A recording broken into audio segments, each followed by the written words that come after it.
નમસ્કાર મિત્રો, હું છું રોનક શાહ વિવાન ટ્રેડિંગમાંથી. આજે હું લઈને આવ્યો છું તમારા માટે બર્ડ નેટ, બર્ડ સ્પાઇક્સ કે જેનો ઉપયોગ થાય છે મોટી મોટી બિલ્ડિંગોમાં, જે કબૂતરનો ત્રાસ કે પક્ષીઓનો જે ત્રાસ થોડોક રહે છે કે જે ઘરમાં આવી જાય છે, અથવા તો પછી માળા બનાવે છે, અથવા ચરક પાડે છે, ગંદકી કરે છે, તો એના બચાવ માટે 3 વસ્તુઓ આપણે રાખીએ છીએ.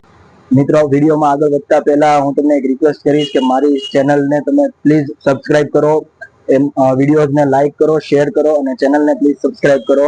હવે આપણે આગળ જોઈશું. પહેલી નંબરની વસ્તુ છે બર્ડ સ્પાઇક્સ છે. આ વસ્તુ છે અનબ્રેકેબલ વસ્તુ આવશે, બરાબર છે. આને તમે કોઈ પણ વિન્ડોમાં અથવા આઉટડોરમાં તમે કોઈ પણ રીતના ફિટિંગ કરી શકો છો, અને આનું ફિટિંગ કરવું એકદમ સહેલું છે.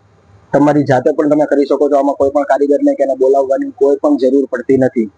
આ વસ્તુમાં વચમાં હોલ આપેલા આવે છે, એટલે જેથી કરીને તમે જાતે સ્ક્રૂ ફિક્સ કરી શકો છો, અથવા તો સેકન્ડ ઓપ્શનમાં તમે આને સેલોટેપ અથવા 2-વે સેલોટેપ જે આપણે આવે છે એનાથી પણ તમે આને ફિક્સ કરી શકો છો. સેકન્ડ નંબરમાં આ રીતની બર્ડ નેટ આવશે, કબૂતર જાળી આવશે, આ લૂઝ આવશે, આ વસ્તુ આવશે, કંપનીની વસ્તુ આવશે આપણી પાસે. આ 12 પ્લાયની એટલે કે 12 કોડની બનેલી આવશે, સારી વસ્તુ ક્વોલિટી આવશે, પ્યોર નાયલોનની આવશે.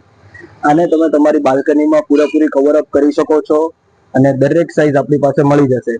અને થર્ડ નંબરની વસ્તુ છે આ રીતની કડક પ્રકારની જાળી આવશે, કબૂતર જાળી છે, તો આ થોડીક હાર્ડ આવશે. આ જે સોફ્ટ આવે છે એની પ્રમાણમાં આ હાર્ડ આવે છે. આમાં પણ તમને દરેક માપ મળી જશે. આ પણ પ્યોર પ્લાસ્ટિકની આવશે. તડકા વરસાદમાં પણ આને કંઈ થશે નહીં. તો મિત્રો, આજે મેં તમને 3 વસ્તુ દેખાડી છે, જે bird net, bird spikes. Bird નેટમાં 2 ક્વોલિટી તમને દેખાડી છે. દરેક વસ્તુ કબૂતર માટે કે કોઈ પણ પક્ષીઓને ઘરમાં આવતા રોકવા માટે તમારે આ વસ્તુ ઉપયોગ થશે.